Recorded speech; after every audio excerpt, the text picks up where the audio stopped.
Today on the Frugal Filmmaker, I talk about creating your own DIY split video archive or how to make your own network attached storage.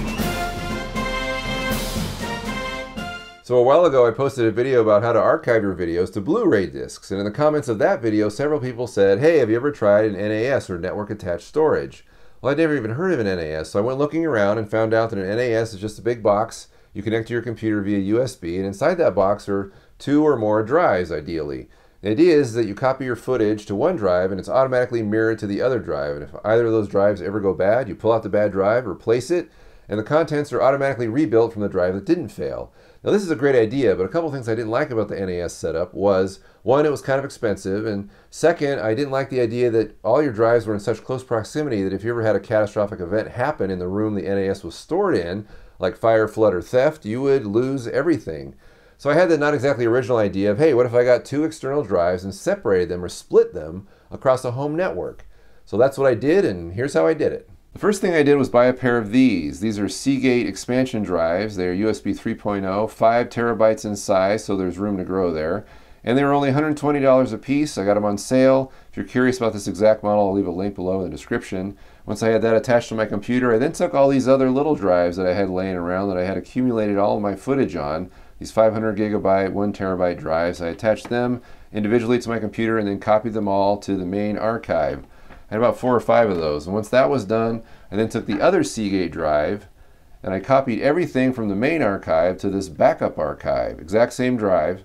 I then took the backup archive and I attached it to my home theater PC, which is at the other end of my computer network on the opposite side of my apartment. Now with the hardware in place, some software was needed to automate the backup process, because when I create a new video project, I want the computer to know it and automatically back up this project to my external drive, to my archive. So I did this with Karen's Replicator, some free software that I found on the internet. And what you can do is create copy jobs like I've done here. This one is called Laptop Backup to External Archive, and when it sees that I've created something new, because I've got this box checked here saying copy files only if changed or added, it will then copy them to my main video archive or the external drive sitting on my desk.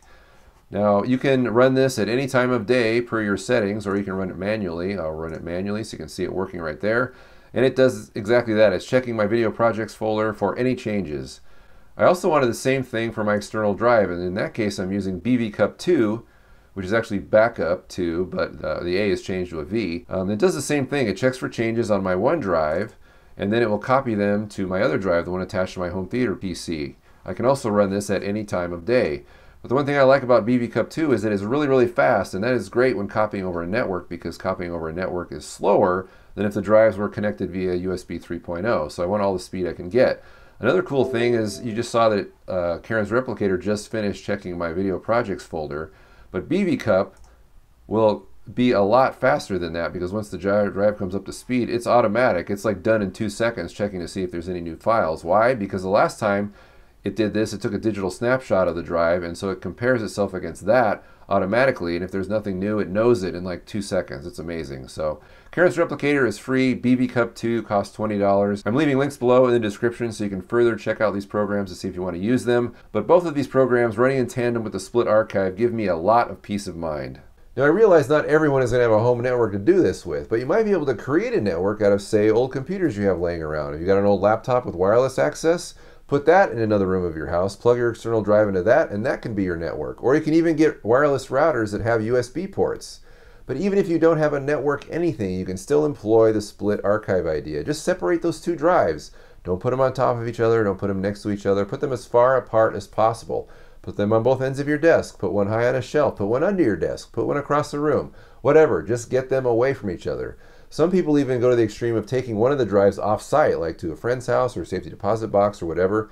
So even if your entire house burns to the ground, that other drive is still safe. If you have any ideas for archiving, please leave a comment below. And if you like this video, please come to thefrugalfilmmaker.com for more. And I thank you for watching.